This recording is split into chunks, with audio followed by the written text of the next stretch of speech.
Oh, hey y'all. Once again, making a commentary because this stuff just doesn't seem to stop, and it's a fascinating situation. But the reason why I decided to make yet another commentary on this situation is because new evidence has come back that Shannon might decide to make a comeback, or at least lurk and see when it'll be safe for her to make a comeback.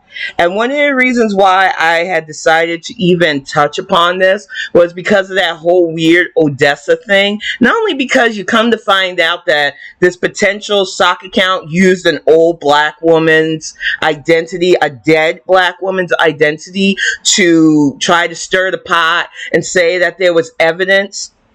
That word is what made me decide to do this commentary today, because the whole idea that this narcissist and her patterns are evidence that she's a complete narcissist. I'm not live, honey. I'm just recording my voice.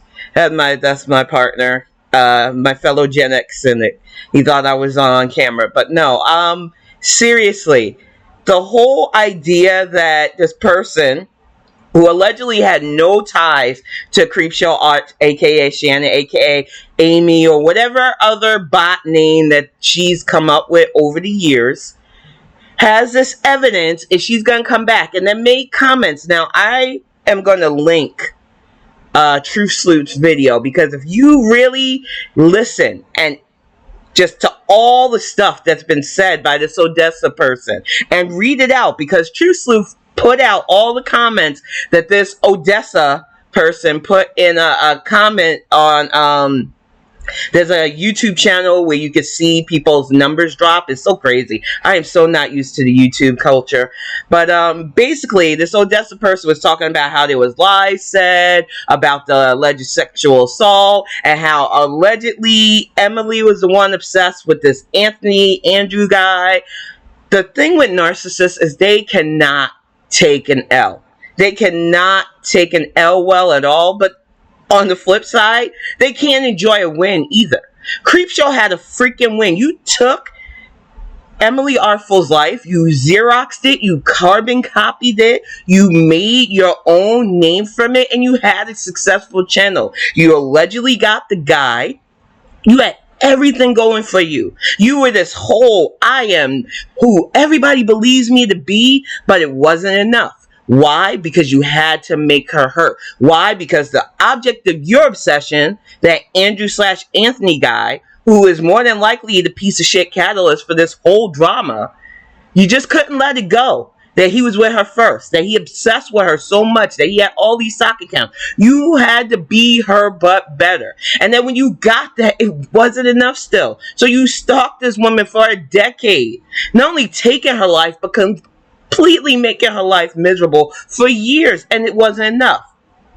And now you want to try to lurk and come back and say you have evidence. And this is where I need y'all to pay attention. These people make bot and sock accounts. If you don't understand that because you're my age or older and you're like, what's all that? It is multiple alt accounts with different names. They can probably try to fake locations, other things, so that they can act like they're not who they are. I got a lot of hate followers on Twitter. Don't think I don't know who you are. You aren't as smart as you think you are. And a lot of those hate followers are bot and sock accounts. I had one last night try me with 6 followers that was just created on the same time I muted a guy who was arguing with me about politics stuff, which I'm going to warn you, you're going to lose. But back to the whole topic. The fact of the matter is, these bot and sock accounts can fabricate anything. You don't think she didn't make a bot or sock account that would be close enough to Emily Artful to maybe fabricate evidence? These people think they're playing 3D chess. I wouldn't trust a damn thing that Creepshow Art put forward just because the multitude of accounts that she put out there. But let's say she did come up with some credible screenshots of allegedly interacting with Emily Artful, which I won't believe she had, because I believe, especially once Emily found out who she was and made that connection, she was smart enough to keep her distance and stay as professional yet scared of this psychopath as possible. But let's say she comes up with some kind of fabricated evidence. Remember that Emily's original Facebook account was stolen, completely stolen. She was locked out. So anything from that far back and anything from that account has to be very, very, very scrutinized and taken with a grain of salt. You also, if you did not, and you really need to go through the whole 2 hour Emily Artful video, if you haven't and you're listening to this and you want to know what the heck this old lady's rambling about, you have to understand that any evidence that is over 10 years old just proves that Shannon stalked this young lady way too much. Because why would you have evidence for that long? Why would you sit on evidence that long of somebody allegedly doing this to you, but didn't want to come out with it because you're a big person? That's bullshit. We know that's bullshit. We know she's not a bigger person just by the stuff she did on her own art commentary channel. And I say her with a grain of salt because, once again, I like to remind you that she took everything Emily did, Xeroxed it, changed it only a little bit. She even stole Emily's hairstyle. There is evidence that Emily Artful put out there on her Twitter that she had that same half and half hairstyle that Creepshow was making herself famous for. This girl is obsessed. And instead of just taking this L, instead of realizing that you done fucked up, take a break, reinvent yourself if you have to, because I know it's hard for a narcissist to let go of fame and notoriety, but you cannot come back from this. You literally stole somebody's whole ass life. You literally made this woman's life miserable because you couldn't let go of that obsession. And now you want to try to come back with your evidence, and I'm doing finger quotations, so I wish I was on camera, but I just had a long day. I'm about to game with my friends.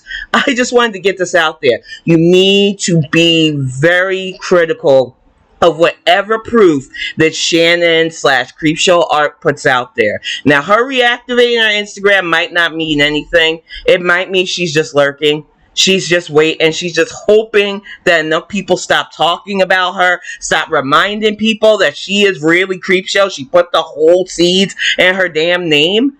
But I need people to understand that shitty people, especially with narcissist personality disorder, do not give up. And she had a level of success that made them money, and that is hard to let go. And she will have her diehard fans. Most people who achieve any kind of fame or notoriety have diehard stands. We can't get through to those people. They are going to stand them no matter what. It happens.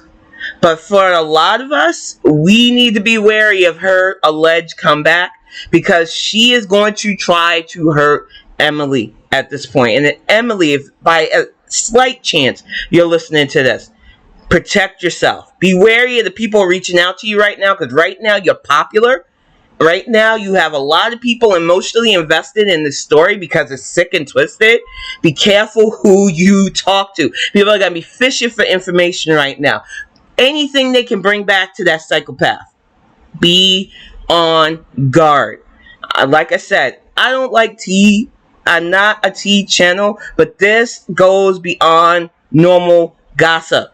This isn't like some big name star who thinks they're beyond hubris. This isn't about some makeup guru who needs to stay the fuck away from kids. This is a young lady so obsessed with another young lady that she literally stole her life and then harassed her for years. And now is trying to twist it and act like she's the victim, which is another sign of narcissistic personality disorder.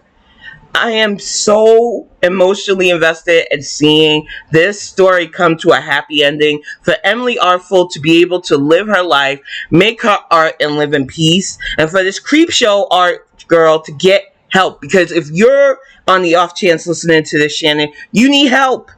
And I know, because a lot of narcissists seek out their name, you might, on the off chance, listen to even a small-time idiot like me ramble.